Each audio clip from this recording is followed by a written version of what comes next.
質の V5 登場。ということで早速 V4.5 プラスと比較していくよ。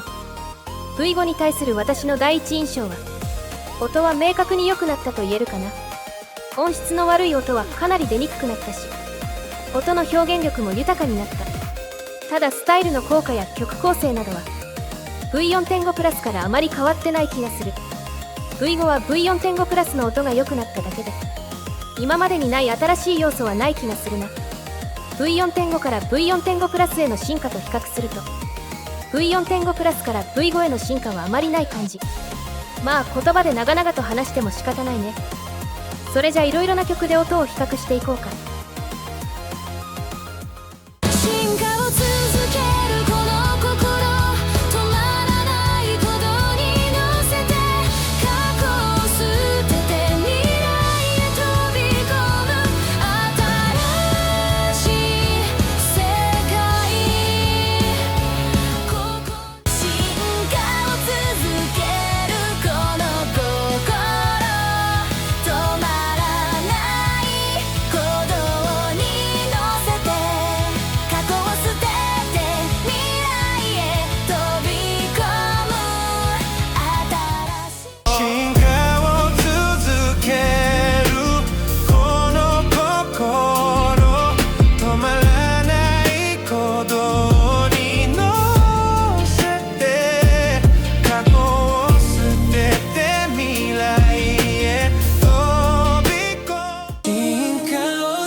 V4.5 プラスと V5 でいろいろな曲を生成して、どんな差が出るのかを聞いてみたよ。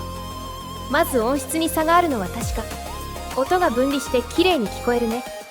でもそれ以上の明確な差はあまりないね。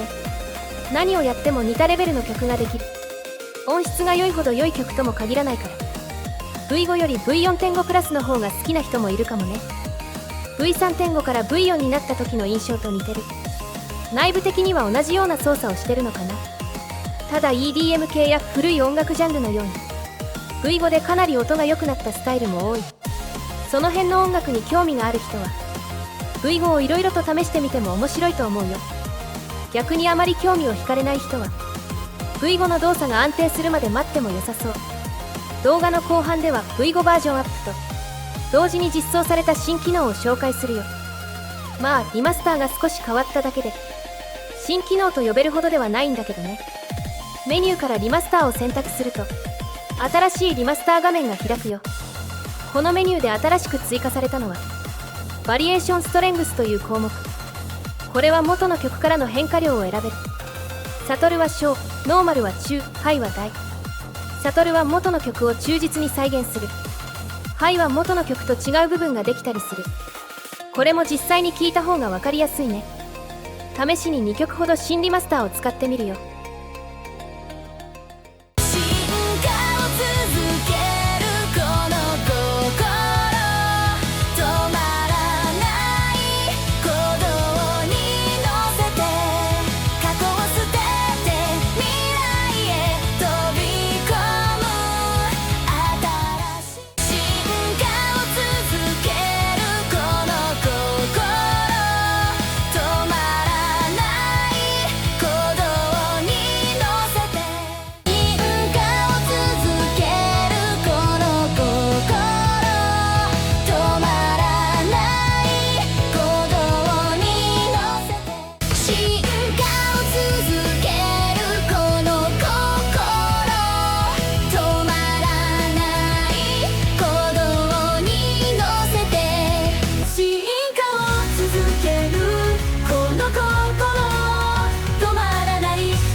サトル、ノーマル、ハイ。